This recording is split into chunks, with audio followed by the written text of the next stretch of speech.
Imagine 3 magical objects so powerful they make even Voldemort look under-equipped. The Deathly Hallows, the Wizarding World's version of a buy one, get 2 curses free promo if you're ready to dive into murder curses. And a family heirloom that literally makes death say fine. Keep it, then stick around. And before we go any further, hit that subscribe button or your Elder Wand dreams might remain as empty as Filch's Christmas stocking. The Deathly Hallows story begins with the Peverell brothers, Antioch, Cadmus, and Ignotus Peverell. Death supposedly gifted them 3 magical treasures.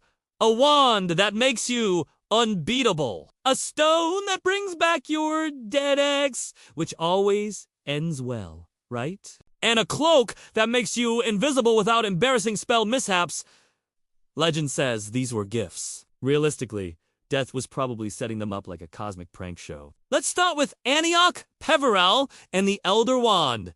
The I win every duel stick. Antioch bragged about it in a Pubruki mistake and got murdered in his sleep. The wand was stolen, beginning a long relay race of theft, duels, and regret. It eventually wound up with the wandmaker Grigorovich, who got robbed by a young Gellert Grindelwald, who then lost it to Albus Dumbledore after the duel of the century. When Dumbledore died, Draco Malfoy became the true master simply by disarming him. Then Harry disarmed Draco at Malfoy Manor, which meant Harry unintentionally became the wand's rightful boss. After the war, Harry put the Elder Wand back in Dumbledore's tomb, like returning a library book that absolutely should not have been checked out. Next is Cadmus Peverell and the Resurrection Stone, also known as the Call Your Dead Relatives hotline.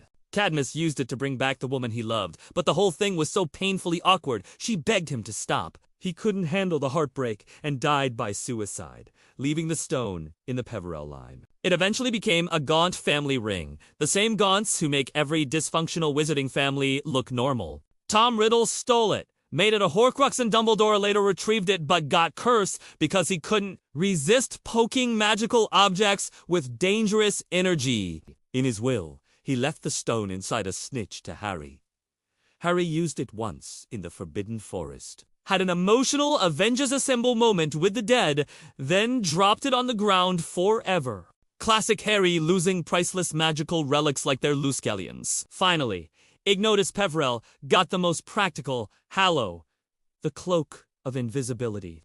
Not fake invisibility, not you can be seen in shadows invisibility. This one actually works. Ignotus lived a long life and passed the cloak down his family line like a normal, functioning human being. Generations later, it arrived in the hands of James Potter, who passed it to Harry, though technically Dumbledore borrowed it for research, which is wizarding code for I want to poke it for a few decades. Harry eventually became the only known person to possess all 3 Hallows at once: the Elder Wand, the Resurrection Stone, and the Cloak. Congratulations, Harry! You're now the Master of Death, which is a super dramatic title for someone who still couldn't figure out girls until book 6. But unlike Antioch, who bragged, Cadmus, who obsessed, and basically everyone else who died because they touched the wrong object, Harry chose responsibility. He gave up ultimate power, dropped the resurrection blang in the woods, and kept only the cloak. Why? Because he was finally smart enough to follow the example of the only Peverell brother who wasn't a walking red flag. The real meaning of the Deathly Hallows isn't about cheating death. It's about accepting it.